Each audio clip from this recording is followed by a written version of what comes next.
ไปด้วยกันเลยไปโอเค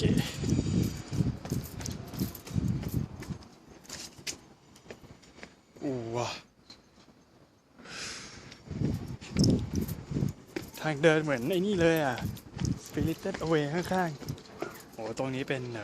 ซอยที่เอาไว้แวะฉี่นะซอยตันตึก15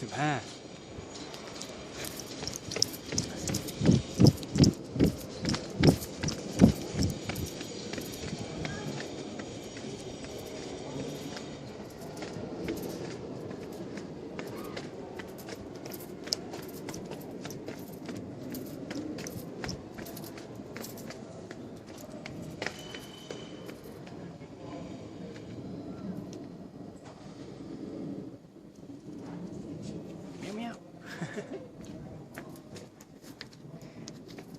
โอเคใกล้ถึงแล้ว เดี๋ยวค่อยอัดใหม่นะ